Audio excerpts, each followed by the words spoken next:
very good evening and a warm welcome to the news live on Channel 9. I'm Sharon, my screen is. And I'm Tarak Etiarachi. First, a look at the stories making the headlines this evening.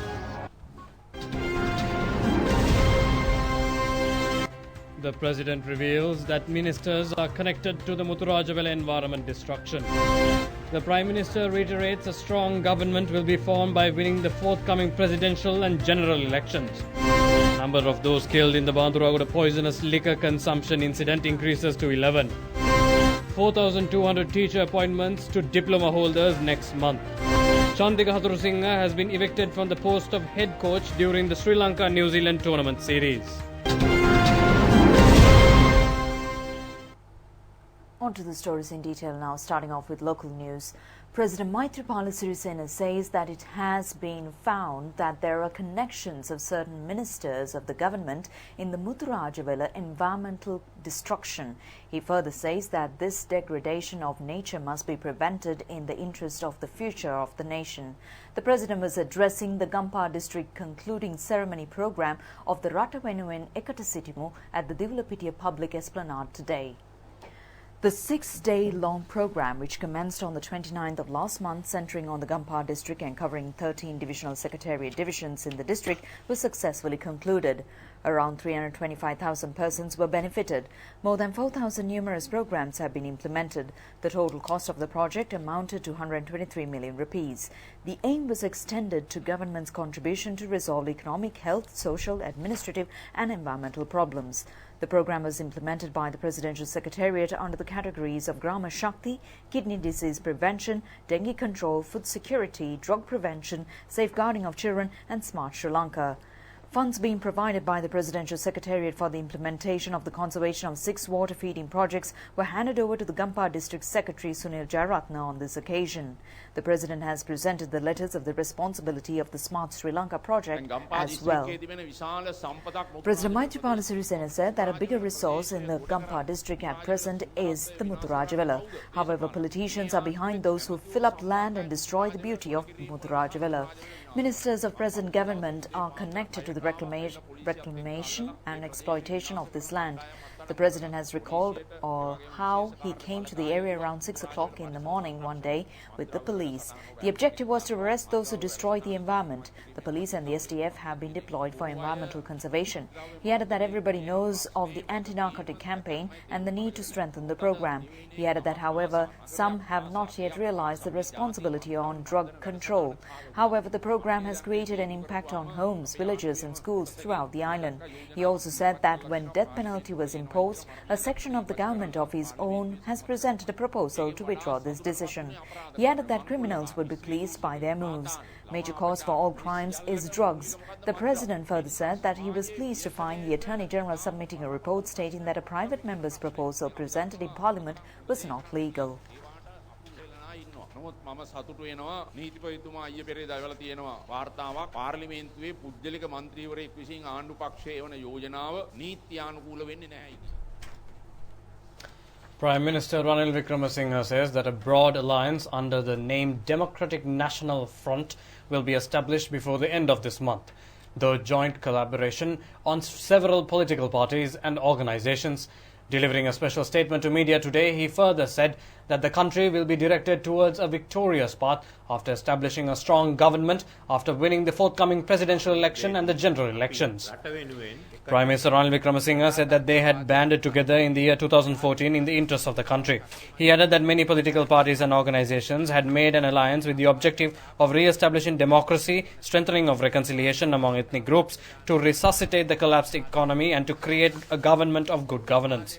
The Prime Minister further said that they have taken into consideration of the tendencies of the recent past. He also said that they have focused attention on the instability created as a result of the constitutional conspiracy. The Prime Minister also said that as a result they felt more and more on the need to set up a broad-based, strong and stable alliance. The Prime Minister added that more fresh opinions have surfaced in the final discussion session upon setting up of dates for the formation of a Democratic National Front. They had felt that it is important to focus attention on these ideas. As a result, they believed that more time was needed to finalize the unveiling of the document on the establishment of the Democratic National Front. The Prime Minister further said that they have decided to set up the DNF prior to the end of this month. Opportunities will be created to act in collaboration with several political parties and organizations with the creation of the Democratic National Front.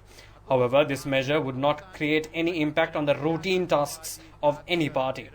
It would not cause any damage on party internal mechanisms. The alliance will be formed in a manner protecting the identity and independence of respective parties. The Prime Minister also said that a national policy series will also be formulated by them for the DNF. The future planning of the front will be based on these policy guidelines. He also stated that their sole determination and effort is to win the presidential election through an alliance headed by the United National Party. Thereafter, to direct the entire country on the path of victory following an establishment of a strong government based on the results of the parliamentary election. අපේ එකම අධිෂ්ඨානය උත්සාහය වන්නේ එක්සත් ජාතික පක්ෂයේ ප්‍රමුඛ සංධානයක් කරා ජනාධිපතිවරණය ජයග්‍රහණය කිරීමයි. ඉන්පසු පාර්ලිමේන්තු මැතිවරණයක් ජයග්‍රහණය කොට ශක්තිමත් රජයක් පිහිටවා සමස්ත ලංකාවම ජයග්‍රහණ මාවතට යොමු කිරීමයි. Today was the first day of the annual historic Asala Perahera of the Sri Dalada Maligava Kandy. The maiden Kumal Perahera commenced parade in the streets at the auspicious time of 7:02 p.m. The procession is scheduled to return to the Maligava after parade in Dalada Vidya, DSN Anayaka Vidya, Temple Road, Deva Vidya, Colombo Street, Yatinuwara Street, and then turning to Raja Vidya. The majestic Tusker in the Raja is carrying the sacred casket in the Perahera. The other Tuskers, Burma Raja and Mian Raja, also is accompanying the majestic elephant. A large gathering comprising of locals and foreigners were reported to have arrived to watch the event. The final Maha Perahera is scheduled to be conducted on the 14th. Stringent security has been provided for the spectators. 3 governors for 3 provinces have been appointed. They have taken oaths before the President Maithripala Sirisena at the President's official residence this morning. Rajitha Kirti Tennakon is the new governor of the Central Province. Former governor of the Central Province, Maitri Gunaratna, was sworn in as the new governor of the Uva Province. Hemal Gunasekara has taken oaths as the governor of the Southern Province.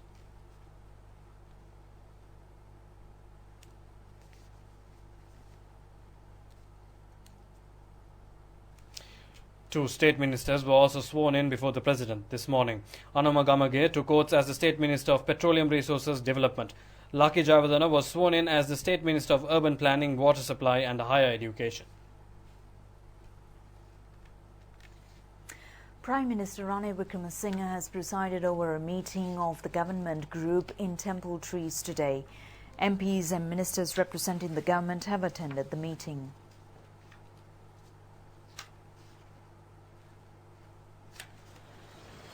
State Minister Ajit Manaperuma said that they have discussed on parliamentary affairs and arrived at common consensus not to discuss on presidential candidates. Attention has been focused on provision of Gamperaliya funds for new villages as well as on provision of employment opportunities. The Tamil National Alliance says that its position regarding the presidential election will be announced after declaration of presidential candidates of the main political parties. Leader of the alliance, R. Sambandhan, says that attention will be focused on the policies of presidential candidates before extending support of his party. He made these remarks participating in a working committee meeting of the Lankan Tamil Arsakatchi. Leader of the Tamil National Alliance, Parliamentarian R. Sambandhan, said that nowadays there are talks on presidential candidates at political stages. He further said that they will declare the stance of the TNA after political parties taking a decision on their presidential candidates. Minister Malik Samaravikrama says that the government has taken measures to reorient the country's economy towards more trade, investment and private sector-driven paths. He made these remarks at the Break into India strategy event held at the Sri Lanka Board of Investment premises today. The event was held to launch of Company Experiences report titled Entering the Indian Market, Lessons from Sri Lanka Firms That Did It. The report was compiled as a part of the work of the Break into India strategy initiative of the Ministry of Development Strategies and Internal Trade. The report is an output of the committee appointed to formulate recommendations to strengthen the conditions for market entry and success for Sri Lankan firms in India in 2018.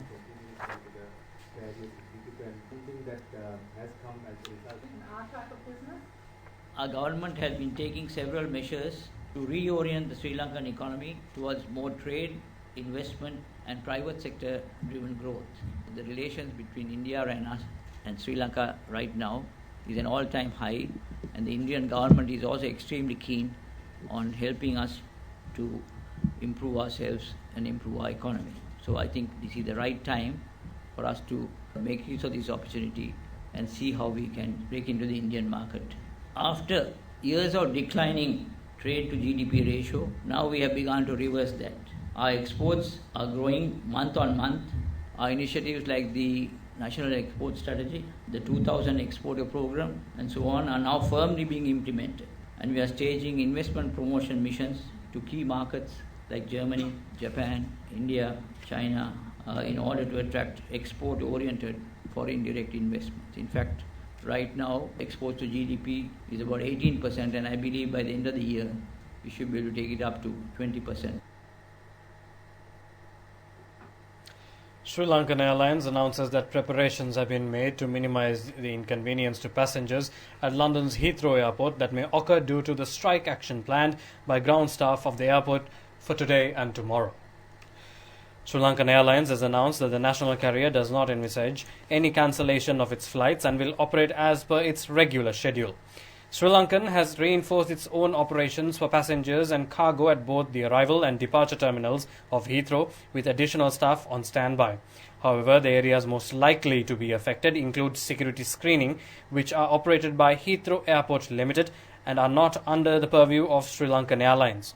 Furthermore, Sri Lankan Airlines has apologized for any inconvenience which may be caused to the passengers due to the circumstances, and necessary measures will be taken to minimize this inconvenience. The Ampara police have arrested 3 active members of the Jamaat Ibrahim organization today. The culprits were reported to have engaged in weapons training under the Zaran gang. They were also said to have received weapons training in camps in Nuwara Eliya and Hambantota. One of the arrested suspects were Mohammad Manzoor Zaifullah Haq alias Abu Zahid, a resident of the Kaligamua in Gelioya. Another was Mustaq Ali Amha alias Abu Hind, a resident of the Balpola Denia in Mavanella. The remaining suspect was Mohammad Tahir Hidayatullah alias Abu Turabi, who is a resident of the Sahanagama in Mavanella and a student of the Oluville University. It has also been reported that 3 suspects were taken into custody in connection with providing explosives to the terrorists, including leader of the National Tawhid Jamaat organization, Zaram Hashim, were further detained till the 19th of this month. The order has been delivered by the Kuliyapitiya magistrate Janani Vijayatunga when the case was taken up for hearing today. The 3 suspects are Mohammad Yusuf, Abdul Qadir Mohammad Ajmer and Wanzir Lazarus, all residents of the Kekunugolla in Katupota. Police media spokesman SP Ruwan Gunasekara have expressed opinion regarding the conflict that had taken place at the Lakmuthu 7 housing complex in Velavatta last night. He said that a clash has occurred between a group of construction labourers and residents of a multi-storied complex last night. A drunken and an unruly group was reported to have triggered the incident. The media spokesman added that a dispute regarding a telephone has also contributed to the conflict.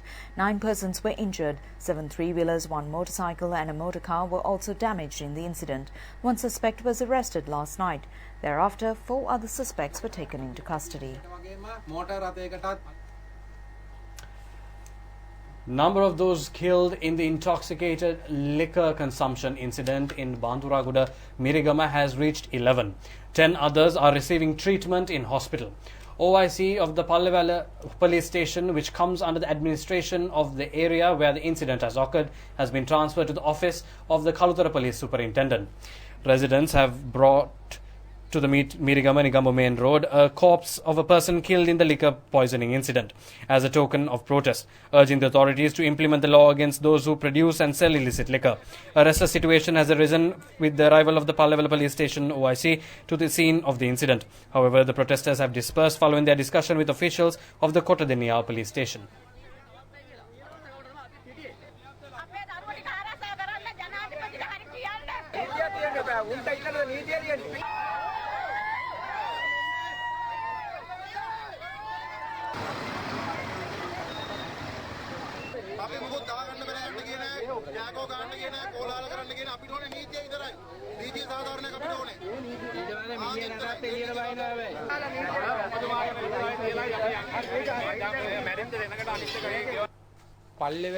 Police media spokesman SP1 Gunasekara said that people in the area have accused the OIC of the Palivela police for not taking adequate measures to control illegal liquor and for not taking steps to conduct a proper investigation on this regard.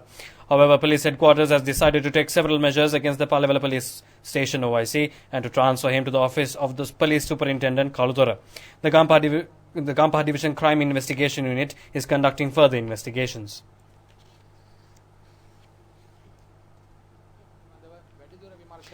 Information on similar illegal liquor breweries has been reported in the past few days as well. The people have suspicions regarding the responsible authorities not taking measures to stop such racketeering. A similar incident of liquor poisoning was reported from a toddy tavern in Pudaluoya in January this year. The residents were of the view that authorities should stop manufacturing of artificial toddy and liquor not conforming to standards to prevent occurrence of such tragedies. Minister Sajjan says that previous rulers have forgotten the clause of the constitution giving prominence to Buddhism. He made these remarks at the foundation stone laying ceremony for a new building at the Sri Amaravansha Dhamma School in Gongithota, Sri Vijayarama Vihare in Gampaha. The building construction is taking place under the guidance of the chief incumbent of the Viharaya, the Venerable Bovala Rahulathera, under the Sisudaham Sevana program. A sum of 4 million rupees is being spent on the project through funds of the Central Cultural Fund.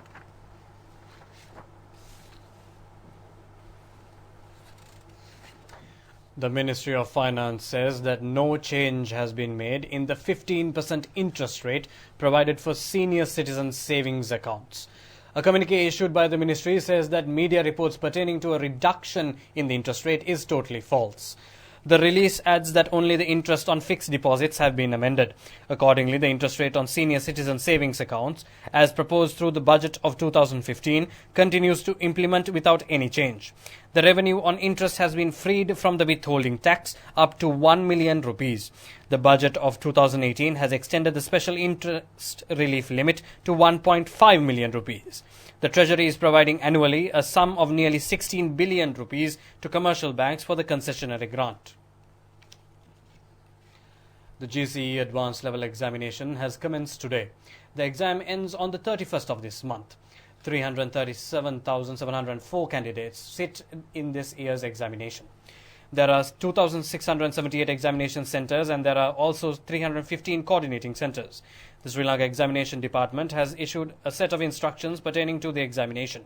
If there is any fraud or irregularity taking place regarding the examination, information should be conveyed to the hotline 1911 or 0112 784208, 0112 784537, 0113 188350 and 0113 140314. Deputy Minister Ranjan Ramanayaka is also appearing for this year's GCE Advanced Level Examination. He came to the Kotte Ananda Balika Vidyalaya this morning to sit for the examination as a private candidate. He was scheduled to answer for the Christianity question paper today. His other subjects are political science and media communications. The Ministry of Education has taken measures to provide teaching appointments to 4,286 diploma holders of the National Teaching Sciences next month. Majority of the recruits are scheduled to be deployed to fill teacher vacancies in national schools. Prospective teachers who have successfully completed a 3-year course in the academic year 2015 to 2017 at the National Faculty of Education will be given appointments. The Ministry of Education has obtained reports on the number of teacher vacancies in Sinhala, Tamil, English medium in national schools in all 9 provinces. According to the reports, there are 3,748 vacancies. Upon fulfillment of these vacancies, the provincial councils will be directed on measures to fill remaining vacancies in provincial schools. We take a look at news from the courts in brief. The Appeals Court has determined today that the Gazette notification issued by former Chief Minister of the Northern Province C.V. Vigneswaran relieving duties of D. Deniswaran from the post of Provincial Minister was illegal. The Appeals Court has also pointed out that the appointment of new ministers was also not done according to the law. It is also said that the Chief Minister does not have legal powers to act in this manner.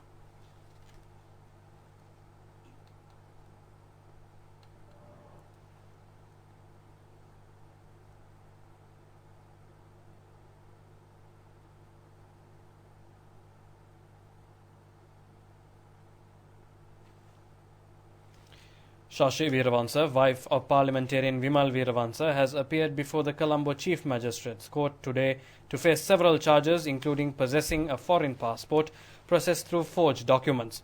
Further hearings have been put off till the 20th of this month.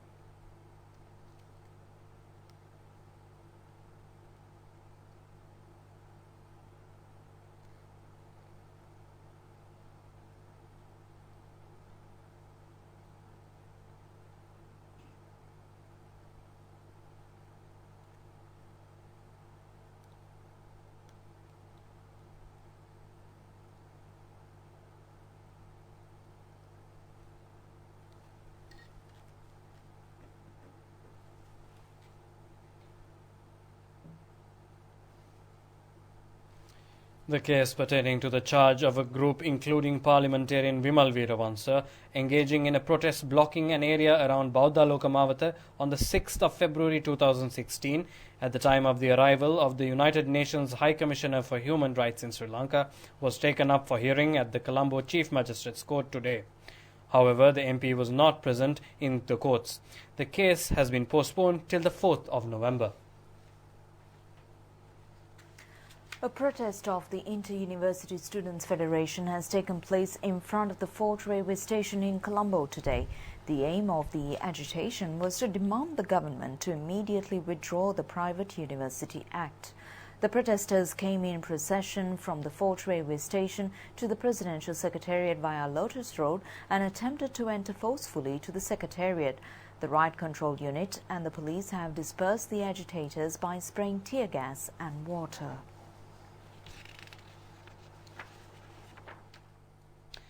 Kurunegala District Parliamentarian Salinda Disanayaka had passed away at a private hospital in Colombo this afternoon.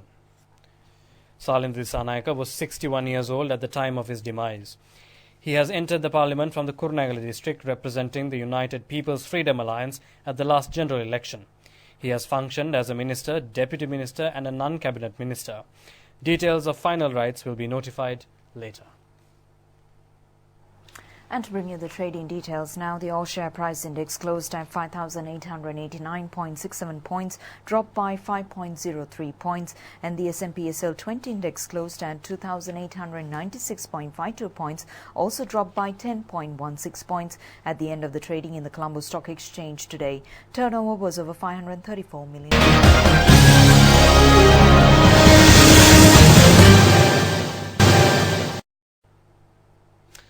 And now for your sports news. Sports Minister Harin Fernando says that he has not granted permission for Chandika Hathurusingha to function as coach of the Sri Lanka team during the New Zealand team's tour in Sri Lanka. He made these remarks at a media briefing at the Sports Ministry today. Minister Harin Fernando said that he has conducted a discussion at the Sri Lanka cricket on Friday. He said that he has no problem relating to giving him a further tenure. He added that he, however, stated that such an opportunity could be given after a renegotiation. The minister further said that an exit plan could be presented within 24 hours. He further said that he sent a letter today removing him from coaching during the period of the New Zealand tour. The minister also said that he would renegotiate on this issue.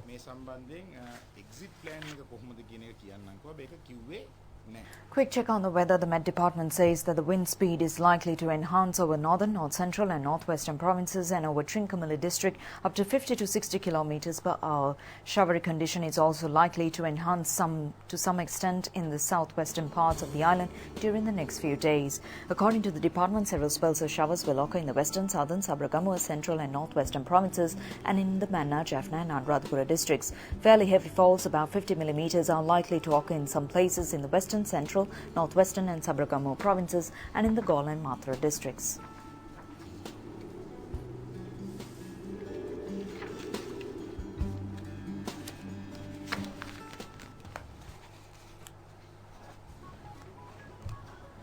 That's all the news we have for you tonight. The national news broadcast will return tomorrow, and until then, a very good night to you all.